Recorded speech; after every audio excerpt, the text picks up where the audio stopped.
Hello दोस्तों, history with Anand sir मेरे इस यूट्यूब चैनल पर आप लोगों का स्वागत है। प्राचीन भारतीय इतिहास सीरीज को आगे बढ़ाते हैं। इसके अंतर्गत हम लोग हड़प्पा संस्कृति पर चर्चा कर रहे हैं। दो भाग अब तक हम प्रस्तुत कर चुके हैं। आज हड़प्पा संस्कृति के इस तीसरे भाग में हम लोग हड़प्पा संस्कृति के विभिन्न आयामों को देखना आरंभ करते हैं। जैसा कि हम लोग चर्चा कर चुके हैं कि हड़प्पा संस्कृति या सिंधु घाटी सभ्यता की सबसे प्रमुख जो विशेषता थी वह नगर नियोजन था। मतलब कि सिंधु घाटी सभ्यता में जो नगर बसाए जाते थे तो उसको वैज्ञानिक तरीके से, सुव्यवस्थित तरीके से, है ना, सोच समझ करके जो है सो बसाया जाता था। तो सिंधु घाटी सभ्यता के नगर नियोजन से संबंधित कुछ बातें, जो बेसिक बातें हैं, वो हम लोगों को जान लेना चाहिए। सिंधु घाटी सभ्यता के नगर इतने व्यवस्थित होते थे कि माना जाता है कि 1890 तक लंदन शहर भी इस प्रकार से नहीं बसा हुआ था जैसा कि सिंधु घाटी सभ्यता के अंतर्गत नगर जो है सो बसे हुए थे। इसी से आप अंदाजा लगा सकते हैं कि सिंधु घाटी सभ्यता के नगर कितने व्यवस्थित तरीके से बसे हुए होते थे। अब नगरों की अगर हम लोग बात करें तो हम लोग पाते हैं कि नगरों को जो बसाया जाता था तो नगर चेस बोर्ड पैटर्न पर जो है सो बसे हुए होते थे। चेस बोर्ड पैटर्न जिस प्रकार से शतरंज का बोर्ड होता है तो शतरंज के बोर्ड में हम लोग देखते हैं कि कुछ रेखाएं उत्तर से दक्षिण और कुछ पूरब से पश्चिम जाती हैं और दोनों रेखाएं एक दूसरे को समकोण पर जो है सो काटती हैं। तो हम लोग पाते हैं कि सिंधु घाटी सभ्यता के जो नगर थे उसमें सड़कें उत्तर से दक्षिण और पूरब से पश्चिम जाती थीं और एक दूसरे को समकोण पे जो है सो वो काटती थीं। इस प्रकार से पूरा नगर कई खंडों में जो है सो बट जाता था। तो हम लोग पाते हैं कि सिंधु घाटी सभ्यता के जो नगर थे वो चेस बोर्ड पैटर्न पर जो है सो बसाए जाते थे। आधुनिक अगर हम लोग बात करें, आधुनिक भारत की बात करें तो चेस बोर्ड पैटर्न पर बसने वाला पहला, आधुनिक भारत का पहला अगर कोई नगर है तो उसको हम लोग जयपुर के नाम से जानते हैं। मतलब कि पहली बार जयपुर को ही चेस बोर्ड पैटर्न पर मॉडर्न इंडिया में जो है सो बसाया गया। आज की तारीख में हम लोग चंडीगढ़ को देखते हैं, नोएडा को देखते हैं, गुड़गांव को देखते हैं, पांडिचेरी को देखते हैं। तो ये सारे नगर चेस बोर्ड पैटर्न पर ही जो है सो बसे हुए हैं और इसमें जो विभिन्न खंड हैं तो उन्हीं को आज की तारीख में हम लोग सेक्टर कह सकते हैं। जैसे अगर आप गुड़गांव जाते हैं या नोएडा जाते हैं या ऐसे ही आधुनिक शहरों में अगर आप जाते हैं तो वहाँ पर आप जो है सो विभिन्न सेक्टरों के बारे में सुनते हैं कि ये सेक्टर 1 है, ये सेक्टर 2 है। तो एक्चुअली उनको चेस बोर्ड पैटर्न पर बसाया गया होता है और उसका हर खंड जो है सो एक सेक्टर के नाम से जाना जाता है। तो सिंधु घाटी सभ्यता को भी हम लोग पाते हैं कि चेस बोर्ड पैटर्न पर जो है सो बसाया जाता था। अब हम लोग पाते हैं कि सिंधु घाटी सभ्यता में पहले ये माना जाता था कि नगर जो होता था तो नगर के दो भाग होते थे। पश्चिम का जो क्षेत्र था उसको दुर्ग क्षेत्र कहा जाता था और पूरब के क्षेत्र को निचला शहर जो है सो कहा जाता था। माना जाता था कि पश्चिम का जो क्षेत्र है, जो दुर्ग क्षेत्र है, वहाँ शासन या प्रशासन से संबंधित लोग जो है सो रहते थे और निचले शहर में, मतलब कि पूरब के क्षेत्र में निचला जो शहर था वहाँ पर आम लोग जो है सो रहा करते थे। लेकिन अब ये जो धारणा थी, ये जो मान्यता थी, वो खंडित हो गया है और अब माना जाता है कि दोनों क्षेत्र में हर प्रकार के लोग जो हैं सो रहते थे। नगर जो होता था तो नगर को एक चार दीवारी से, एक बाउंड्री वाल से जो है सो घेरा जाता था, जिसमें प्रवेश के जो है सो कई प्रवेश द्वार भी हुआ करते थे। नगर के भीतर कुछ आंतरिक चार दीवारी भी होती थी। मतलब नगर को एक तो चारों तरफ से बाउंड्री वाल से, परकोटा से घेरा गया है। नगर के भीतर भी कुछ विशेष एरिया को, विशेष जगह को आंतरिक चार दीवारी से भी जो है सो घेरा जाता था। अब हम लोग पाते हैं क्या कि सड़कें जो एक दूसरे को समकोण पर जो काटती हैं, तो हम लोग को एक चीज़ देखते हैं कि जैसे सिंधु घाटी सभ्यता में जो विभिन्न नगरों की जो खुदाइयाँ हुई हैं तो मुख्य रूप से हड़प्पा और मोहनजोदड़ो की जो है सो खुदाई हुई है, क्योंकि क्षैतिज उत्खनन भी हम लोग पाते हैं कि हड़प्पा और मोहनजोदड़ो में जो है सो हुआ है। और जो भी सामग्रियां सिंधु घाटी सभ्यता से हम लोगों को प्राप्त हुई हैं तो करीब करीब 87% यानी 87% सामग्री सिर्फ मोहनजोदड़ो और हड़प्पा से ही जो है सो हम लोगों को प्राप्त होता है। मात्र 13% सामग्री ही अन्य दूसरे जगहों के उत्खनन से जो है सो प्राप्त होती है। इसलिए नगर नियोजन स्पष्ट रूप से हम लोगों को मोहनजोदड़ो और हड़प्पा में जो है सो दिखाई देता है। उसके बारे में हम लोग ज़्यादा कुछ जानते हैं। तो सड़कों की अगर हम लोग बात करें तो हम लोग पाते हैं क्या कि जो सड़कें हुआ करती थीं तो जैसे हम लोग को उल्लेख मिलता है कि सड़कें मोटे तौर पर 2.75 से 3.66 मीटर जो है सो चौड़ी हुआ करती थी। मोहनजोदड़ो में जो मुख्य सड़क थी तो उल्लेख मिलता है कि वो 10 मीटर तक जो है सो चौड़ी थी। और गलियां जो होती थी नगरों में तो गलियों की जो है सो चौड़ाई 1.8 मीटर तक जो है सो होता था। मोहनजोदड़ो में एक सड़क ऐसा भी हम लोगों को प्राप्त होता है जिसको पक्का करने का भी, पक्कीकरण का भी जो है सो साक्ष्य मिलता है कि उसको पक्का कर बनाने का भी जो है सो प्रयास किया गया था। ठीक है। अब जो नगर जो है जो परकोटों से घेरा जाता था, बाउंड्री वाल से जो है सो नगरों को घेरा जाता था। तो उल्लेख मिलता है हम लोगों को कि मोहनजोदड़ो, हड़प्पा, कालीबंगा, सुरकोतड़ा जैसे जो नगर थे उनको चहार दीवारी से जो है सो घेरा गया था। ठीक है।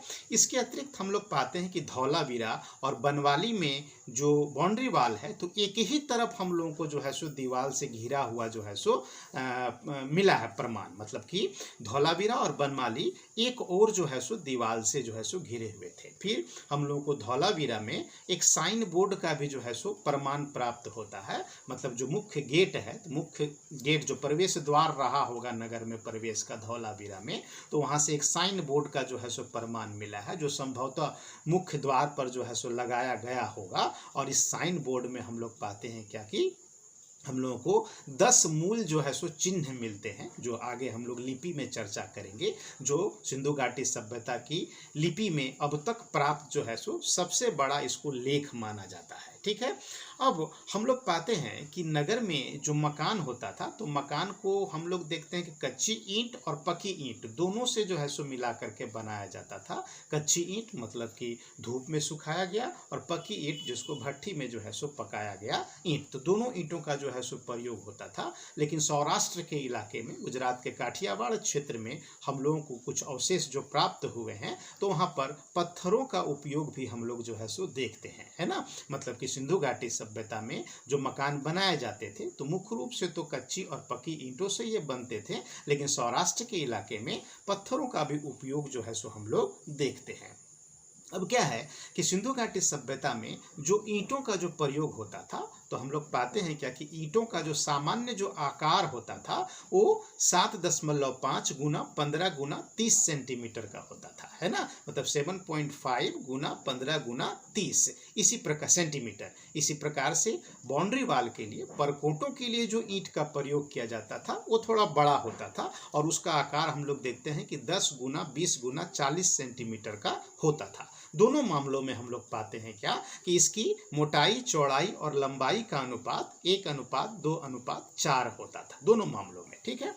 फिर मकान जो बनते थे तो मकानों में हम लोग पाते हैं कि दरवाजे और जो खिड़कियां होती थी और लकड़ी और चटाई की जो है सो बनी होती थी। फर्श जो होता था तो कच्ची मिट्टी को कूट कर तथा उस पर लेपाई करके जो है सो बनता था। जो आज भी गांव में जो मिट्टी के जो घर बनते हैं तो इसी मेथड से जो है सो फर्श को बनाया जाता है।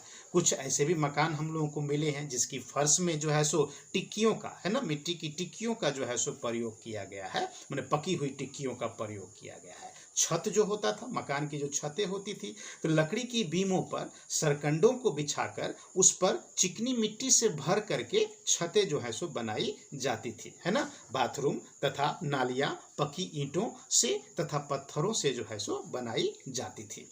कुछ घर हम लोगों को एक कमरे के मिले हैं तो कुछ 12 कमरों तक के जो है सो मकान मिले हैं। 3 मंजिली इमारत का भी हम लोगों को जो है सो प्रमाण प्राप्त होता है। ठीक है।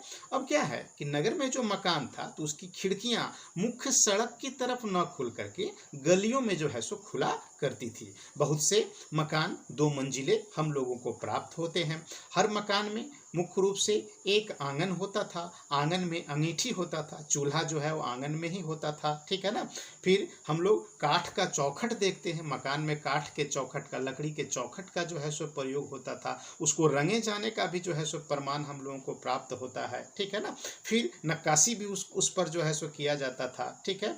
लगभग सभी घरों में जो है सो कुआं हुआ करता था, क्योंकि मोहनजोदड़ो में अगर हम लोग देखें तो मोहनजोदड़ो नगर में करीब करीब 2000 मकान के प्रमाण हम लोगों को प्राप्त होते हैं और करीब करीब 700 जो है सो कुआं हम लोगों को प्राप्त होता है। मतलब पर एक एवरेज में प्रति 3 घर पर जो है सो एक कुआं होता था। मतलब 700 कुआं हम लोगों को, कुएं का प्रमाण जो है सो मोहनजोदड़ो से प्राप्त होता था। तो कुआं अनिवार्य रूप से जो है सो बनाया जाता था। फिर पानी जो खींचा जाता था कुआं से, तो रस्सियों की सहायता से, लकड़ी या चमड़े के डोल से जो है सो पानी को खींचा जाता था, है ना। मतलब जो बाल्टी होता था तो या तो लकड़ी का होता था, नहीं तो वो चमड़े का जो है सो बना हुआ होता था, ठीक है।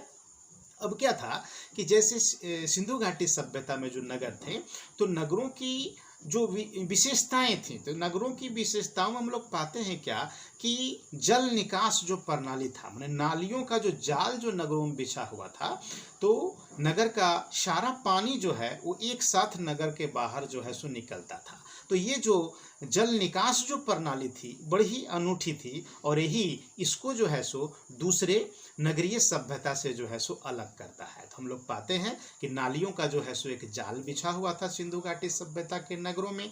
जो मुख्य नाला होता था, तो मुख्य नाले में मेन होल्स भी जो है सो बने हुए होते थे।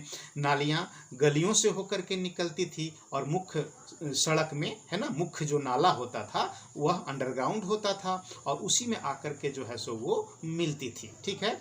नलियों का सामान्य जो हम लोग देखते हैं कि गहराई वो 1.5 से 2 फीट होता था, लेकिन जो मुख्य नाला होता था वो 6 फीट तक जो है सो गहरा होता था, ठीक है।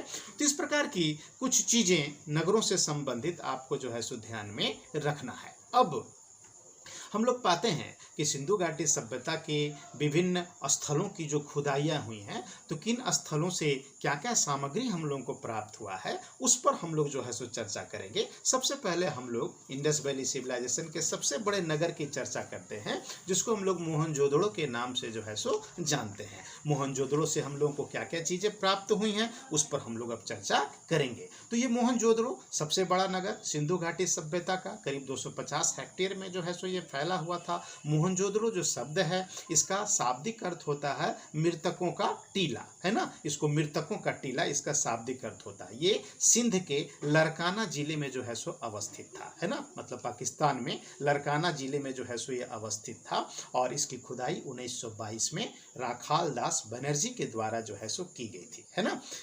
अब ये जो मोहनजोदड़ो था, तो मोहनजोदड़ो से हम लोगों को बड़ी संख्या में इमारतें प्राप्त होती है ना।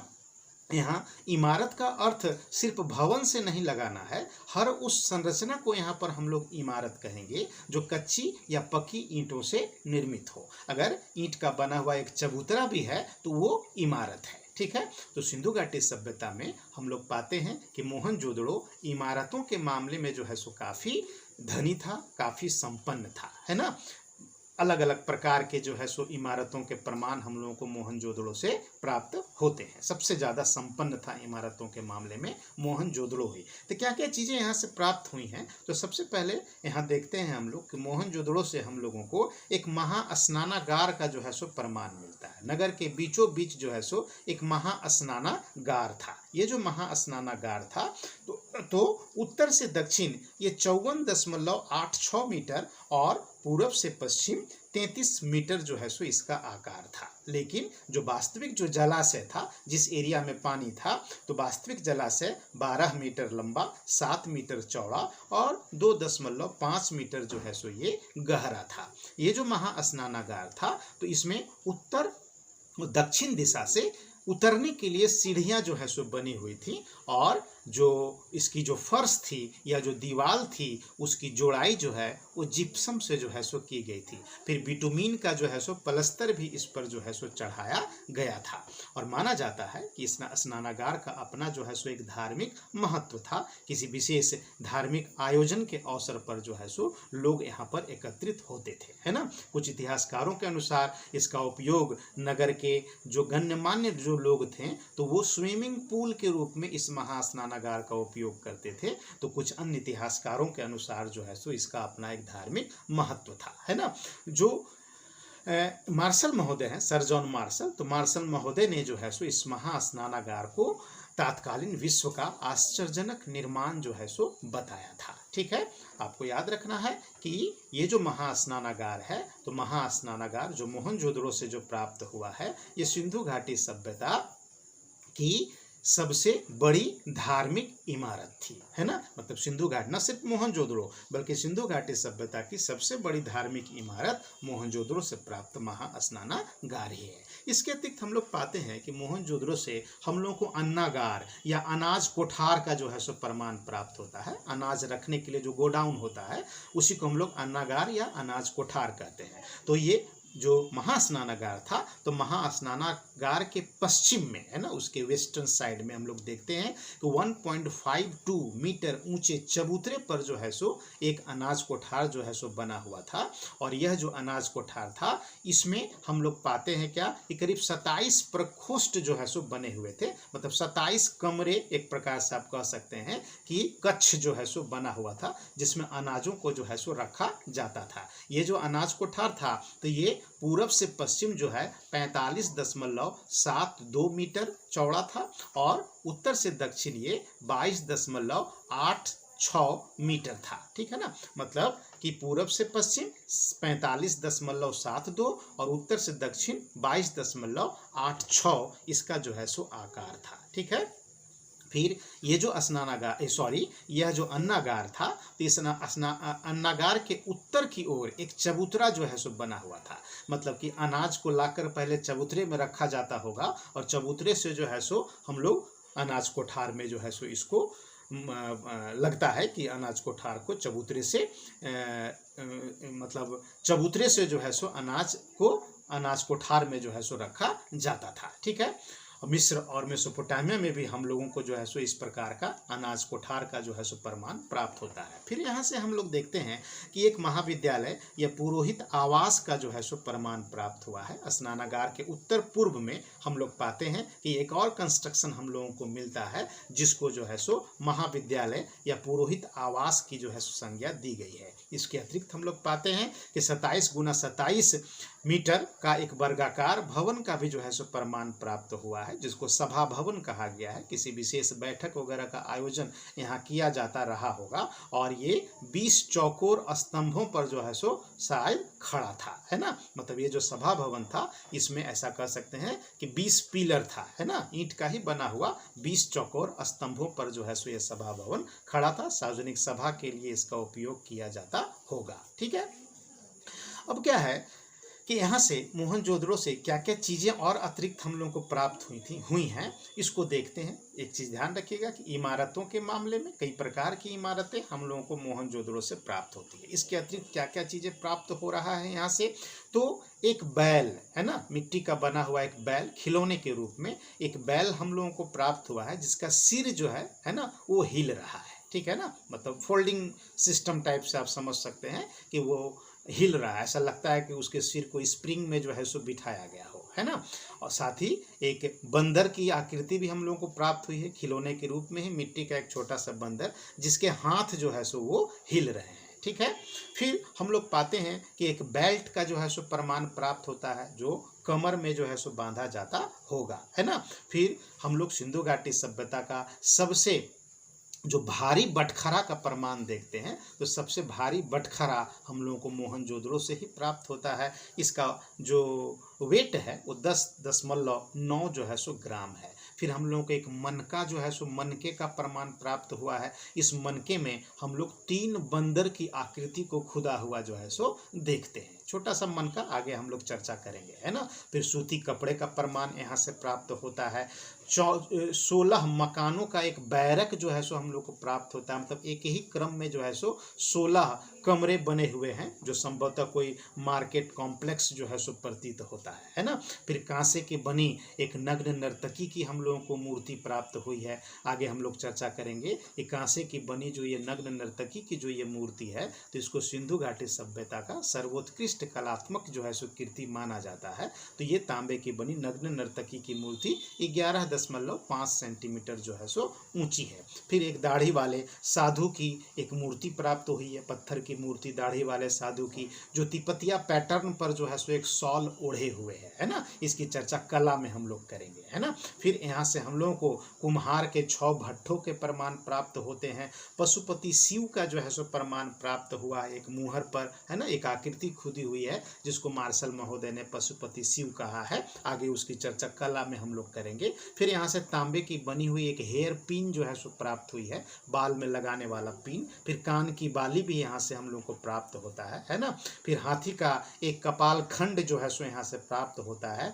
गले हुए तांबे का ढेर यहाँ से प्राप्त होता है। सेलखड़ी का बना हुआ बटखरा जो है सो यहाँ से बड़ी संख्या में हम लोगों को प्राप्त होते हैं। सेलखड़ी एक प्रकार का जो है सो मिट्टी ही है ना, जिसको मथा जाता था, उसको फिर सुखा दिया जाता था, फिर वो काफ़ी कड़ा हो जाता था। तो सेलखड़ी का बना हुआ बटखरा यहाँ से प्राप्त होता है। फिर सिंधु घाटी सभ्यता में हम लोग पाते हैं कि सबसे ज़्यादा मुहर हम लोगों को मोहनजोदड़ो से ही प्राप्त होता है। तो सर्वाधिक मुहरों का प्रमाण जो है सो मोहनजोदड़ो से प्राप्त होता है ना। मुहरों के बारे में कला सेक्शन में हम लोग आगे बात करेंगे। फिर मलेरिया रोग का जो है सो प्राचीनतम प्रमाण यहाँ से प्राप्त होता है ना। फिर शिलाजीत का यहाँ से हम लोगों को प्रमाण मिला है। फिर चांदी का प्राचीनतम प्रमाण हम लोगों को मोहनजोदड़ो से जो है सो प्राप्त होता है। फिर वस्त्र निर्माण का प्राचीनतम प्रमाण हम लोगों को मोहनजोदड़ो से प्राप्त होता है ना।